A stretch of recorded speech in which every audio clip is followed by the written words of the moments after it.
Assalamu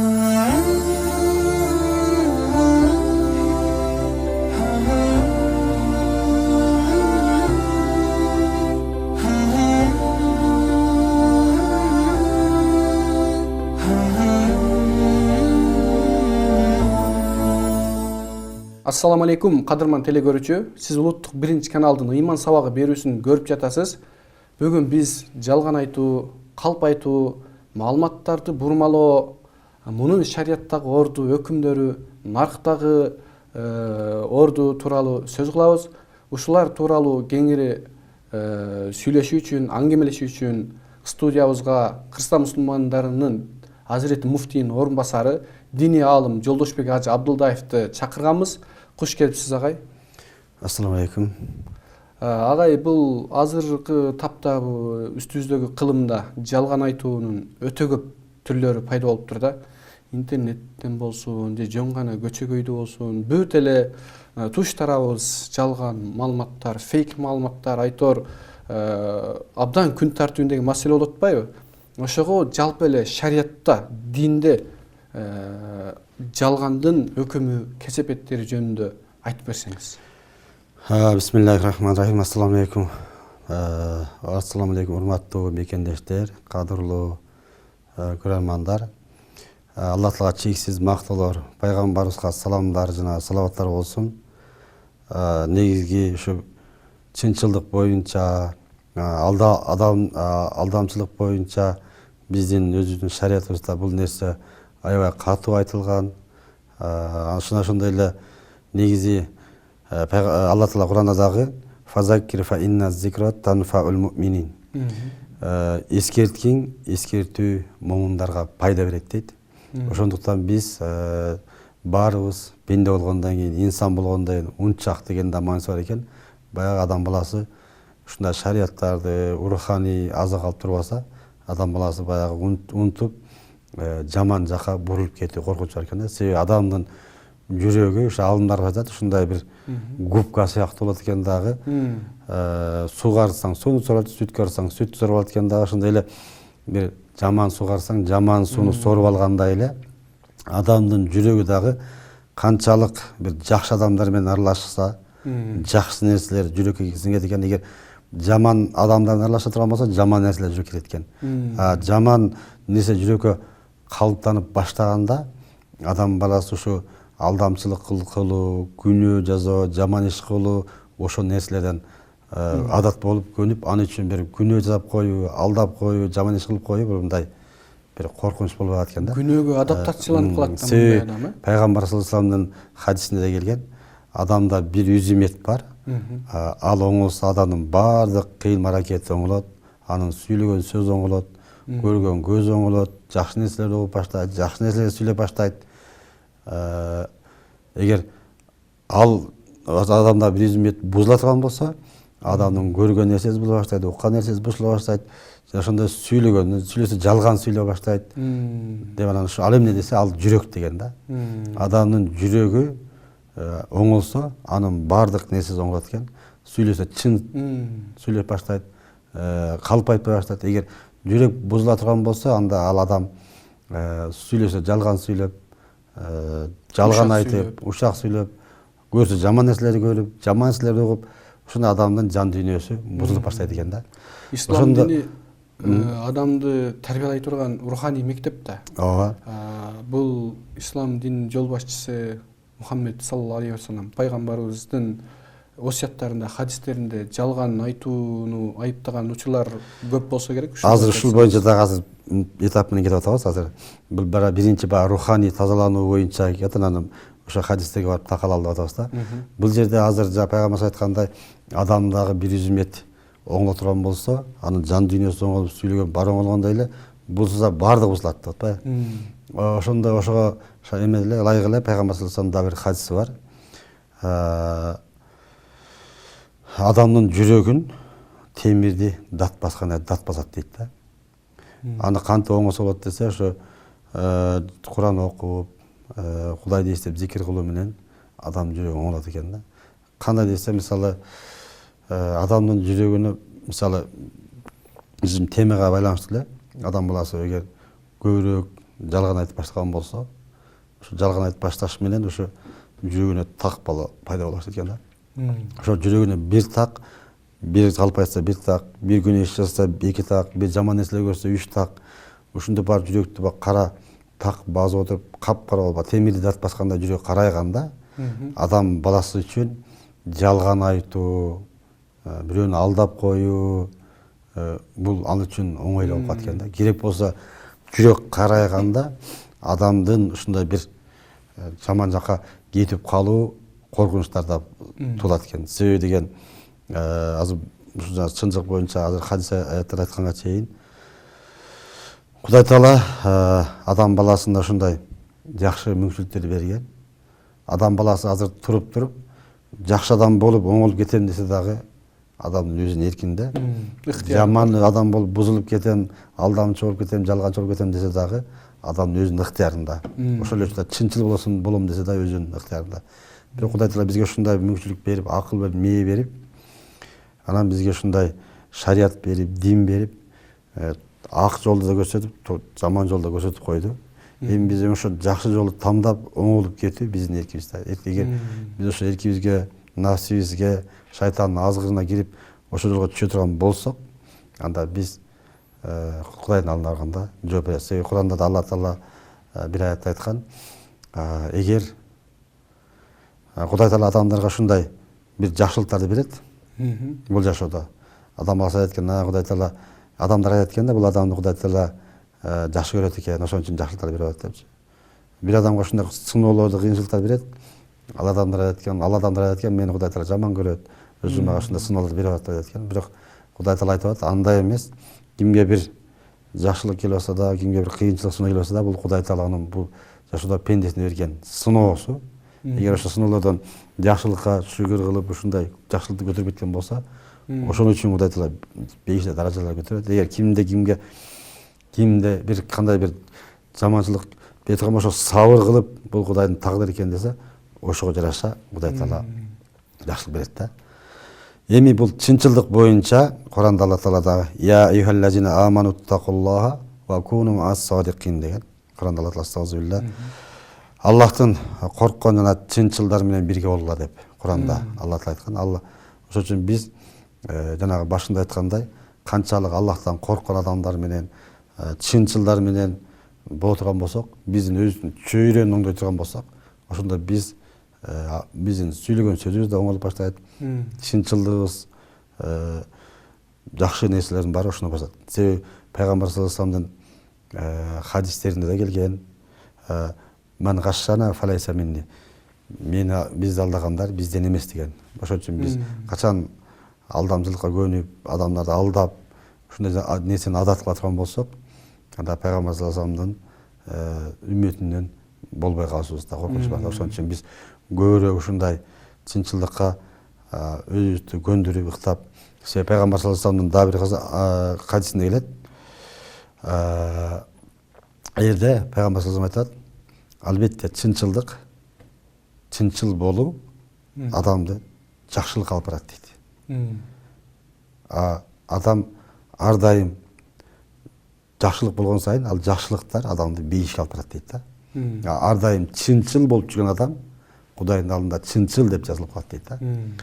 Эгер кимде ким жалган айтып жүргөн болсо, бул жалганчылык адамды жаманчылыкка алып барат, жаманчылык адамды тозокко алып барат дейт.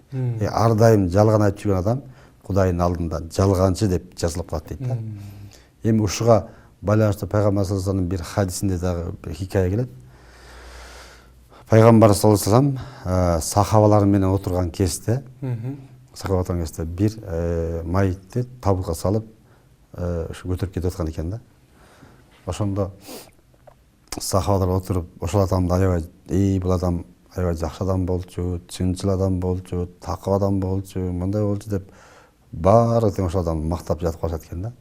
Ошондо пайгамбар саллаллаху алейхи вассалам ваджабат деген да, важип болду деген да. Анан дагы отурганда дагы бир майытты көтөрүп кетип аткан. Ошол жерде адамдын, сахабалардын баары бул адам ушундай жалганчы болчу, ушакчы болчу, ушундай эки жүздүү болчу деп ушундай баягы адамды жамандап айтып келген да. Пайгамбар саллаллаху алейхи вассалам аны да карап туруп, важабат деп койгон да. Анан ошондо важабат деген сөздүн маанасы важип болду деген сөз да. Анан ошол жерден сахабалар пайгамбар саллаллаху алейхи сураган, Аллахтын элчиси бир шөдө бир майытты көтөрүп кетип атканда сиз ушундай эме дедиңиз, важип болду деп койдуңуз, биз мактаганда. Экинчи адамды жамандаганда дагы важип болду деп койдуңуз. Буларга эмне важип болду дегенде пайгамбар саллаллаху алейхи айткан, силер биринчи адамды мактаганда силер ал адамга бул дүйнөдөн эле бейиштик экендигине кепилдик берип атасыңар. Ага бейиш важип болду дейт да. Себеби силер бул дүйнөдө силер жакшы адам экендигин, бул дүйнөдө Кудай жактырган адам экендигин, бул дүйнөдө чынчыл адам экендигин, бул дүйнөдө ушундай такыба адам экендигин силер эле тастап койдуңар. Силер көөлүкөтүп атасыңар. Буга Кудай Таала бул нерсени силерден да жакшыраак билүүчүрөөк. Ошон үчүн буга бейиш важип болду деген да. Экинчи адамга силер жалганчы болчу, бул адам эки жүздүү болчу, ушакчы болчу, ошондой жаман нерселердин баарын айттыңар. Бул адамга тозок важип болду. Себеби силер аны бул дүйнөдөн силер көөлүкөтүп атасыңар, жаман адам экендигин. Кудай Таала силерден да жакшыраак билүүчүрөөк. Ошондуктан биз бул дүйнөдө кандай адам экендигибизди, чынчыл адамбызбы, жалганчы адамбызбы, бизге эл күбө да. Эгер бизге элдин алдында биз эгер жакшы адам болуп аткан болсок, анда биз жакшы адамбыз. Азыр мына массалык маалымат каражаттары дагы ошондой өнүгүп кетти. Массалык каражат өнүгүп кеткени бул жерде жалган маалыматтар деле жазыла бериши мүмкүн, чын маалыматтар жазыла бериши мүмкүн. Бирок Куранда Алла Таала астазбилла, эгер силер бир маалымат уккан болсоңор, аны чындыгына жетип тастыктамайынча аны эч качан ошондой туура же туура эмес деп тыянак чыгарбаган. Медиа сабаттуулукка чакырып атат экен да. Ошондуктан биз азыр мына массалык маалымат каражаттары өнүгүп, медиа тармагы ушундай өнүгүп кеткен тармакта азыр жазалма интеллектуалдар чыгып кетти. Ушундай сүйлөгөн адамдар сүйлөтүп коюп атат, укпан адамдар сүйлөтүп, жакындардын сезими менен ойнотуп, керек болсо кээ бир адамдар сүйлөбөгөн сөздөрдү сүйлөтүп коюшу мүмкүн. Айтпаган сөздөрдү айтып коюшу мүмкүн.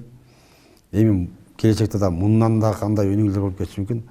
Кандай болгон күндө дагы ошо ар бир нерсени өзүнүн эмесинде тактап, ошодон чынтөгүнүн билип, анан ошого жараша тыянак чыгарышыбыз керек. Ошон үчүн эч качан бул дүйнөдөн эгер бир адамдын жакшы экендигине, бир адамдын жалганчы экендигине, бир адам жаман экендигине аны чынтөгүн тактап алып, анан ошондой нерселерге аралашпай, бирөөнүн жөнүндө жаман маалымат чыгып аткан болсо, экини өз оозунан укпагандан кийин жанагындай жазалма нерселерге киришип кетүүдөн. Жана ошондой эле бир азырында мисалы азыр бүт массалык маалымат каражаттарында түрлүү нерселер чыгып атат. Азыр мындай деген алымдарыбыздын мындай сөзү бар. Чыныгы мусулман ким дегенде, чыныгы мусулман жалгыздыкта өзүн күнөөдөн тоза алган адам, бул чыныгы мусулман дейт. Чыныгы имандуу адам. Мисалы азыр көпчүлүктүн арасында баардыгыбыз такоо боло беришибиз мүмкүн экен. Элдин көзүнчө массалык маалымат каражатына чыгып ушундай бир адам ушундай бир хадис аяттарды айтып, ушундай түрлүү бир акыл заттарды айтышы мүмкүн. Бирок ал жалгыздыкта кандай адам? Жалгыздыкта жан дүйнөсүндө кандай адам ал адам? Жан дүйнөсүндө ушундай бир чынчыл адамбы? Жан дүйнөсүндө такыба адамбы? Жан дүйнөсүндө алдамчы, жаман арам адам эмеспи? Ошол экини өзү бир отуруп мындай сар эсеп салып, өзүнө бир ой жүгөтүп көрүш керек да. Агай, дагы азыр биздин жашообузда ар кандай жалган түрлөрү бар да. Жеңил жалган деп коелу. Мисалы үчүн үйдөн эми чыгып барат, жетип калдым, 5 мүнөттө жетип калам, 3 мүнөттө жетип калам деген бул мындай кичинекей, зыяны жогураак жалгандар дагы күнөөбү же күнөө эмеспи? Мисалы кандай дедиңиз? Мындай жеңил, шарттуу жалгандар. Мисалы үчүн бир ишти дайындады жетекчи. Мына бүтүп калды дейсиң, бирок баштай элексиң. Же болбосо үйдөн эми чыгып баратасың, авто тыгында калып кеттиң, 3 мүнөттө жетип барам деп атат да, мисалы үчүн. Бул чоң жалган болбогондуктан бул чоң күнөө болобу, болбойбу деген суроо. Негизи Биздин шариятыбызда макрух, мубах, мустакрах, анан арам деген амалдар бар да. Адамдын жанагы макрух амалдардан, жана мустакрах амалдардан башталып, анан ошо акыры барып чоң күнөөгө айланат экен да. Адам баласы эми кичине азыр чыга элек болсом деле чыктым деп кое берейин деп жалган айтып кое турган болсо, жете элек болсо деле жетип калдым деп кое берейин деген болсо, ошол нерселер, адаттар акырындык менен барып чоң күнөөгө жасоого, чоң алдамчы болууга, чоң бир эме болууга алып барат экен да. Себеби деген чоң өрдөктөрүн учуруп калат экен. Учуруп алып барат экен. Себеби деген бул нерсе негизи ата-энелерге да байланыштуу. Ата-эне эч качан балдарынын жанында балам мени үйдө эч ким жок деп койчу. Балам тигини телефонду алып туруп үйдө жок деп койчу. Балам тигини мындай кылып койчу деп тарбия берүү бул эң туура эмес. Ошол нерсе кийин адамдын өзүнүн биринчи эле ата-энесинин башына келип түшө турган эме да. Эртеңки күнү ошол эки нерсени калыптанган бала, ошондой менен чоңойгон бала эртеңки күнү атасын эле ошо мамилени кылып баштайт. Атасы эле балам каяктасың десе, баратам. Балам эмне кылып атасың? Келатам деп ушундай кандай ата-энеси баласына кандай үйрөткөн болсо, ошол эки эле кайра баласынан кайра өзүнө ошондой кайтып келет. Эртеңки күнү баласынын ошондой болуп тарбияланганын, эртең биз коом бузулуп кетти, балдарыбыз азыр ата-энесине баш ийбей калды, бала чака ата-энесин ушундай сыйлабай калды дегенге, буга биринчи очереден ошо ата-энеси өзү күнөөкөр болот да. Ошон үчүн баланын жанында эч качан ата-энеси мынтип кой, жок деп кой, телефонда мени көргөн жокмун деп кой, үйдө жок деп кой, же болбосо ушуга окшогон майда чүйдөн нерседен дагы ата-эне көңүл буруп баласына ушундай тарбия турган болсо, бала чаңганда дагы ошо бир кичинекей бир адамдын баланын жүрөгү таза да. Ошо таза болуп чойгон бала кийин ошол эки кичинекей алдап кое турган болсо, ошон үчүн кыжалат болот да. Адамдын жүрөгүндө бир күнөө жасаганда ошо кыжалатчылык болуп атса, значит анда бул адамдын жүрөгүндө бир ыйман, нур, тазалык, чынчылдык бар десе болот да. Эгер ошол нерсени айтканда адамда бир мындай кыжалатчылык, бир мындай жок болуп аткан болсо, коркуу жок болуп аткан болсо, андан жүрөгүндө анда жана пайгамбар саллаллаху алейхи вассалам айткандай дат басып кетти десек болот да. Ошон үчүн биз чынчылыкка өтө маани беришибиз керек. Себеби жана пайгамбар саллаллаху алейхи вассаламдын хадисинде келгендей, албетте бул чынчылдык адамды жакшылыкка алып барат, жакшылык адамды бейишке алып барат. Жалганчылык бул адамды жаманчылыкка алып барат, жаманчылык адамды тозокко алып барат деген хадиске таянып, жалган чоң болобу, кичине болобу, кандай болбосун, ал жаман нерсе. Рахмат агай, атайын куттуу студиябызга келип, исламдын асыл баалуулуктарынан айтып, маалыматыңыз менен бөлүшүп олтурганыңыз үчүн кадырман телекөрүүчүлөр, кайрадан улуттук 1 каналдын ыйман сабагы берүүсүнөн көрүшкөнчө саламатта туруңуздар.